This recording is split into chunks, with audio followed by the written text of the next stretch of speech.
Hey guys, welcome back to my YouTube channel. If you're new here, please don't forget to hit the notification bell so that you don't miss my other videos. And if you are returning, thank you so much for the love and support.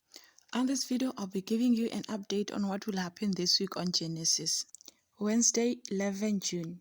Maruna tries to revive her marriage with no luck. Felicia's suspicions are triggered by a moment of passion between her two worst enemies. Nobuhle and Ishmael ignore the elephant in the room. Thursday, 12 June. Bonko delivers on her promise and shows Maruna flames. Ishmael gets the approval of a key Chabete family member. Nobushe's diligence finally pays off. Friday, 13 June.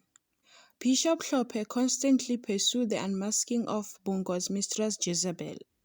Gabriel faces mounting pressure as his attempt to push back a lunch fails dismally. A significant occasion unfolds as Ishmael's long-awaiting recognition becomes a source of celebration for Fistos. Thank you very much for watching. That was all for now. Until we meet in my next video.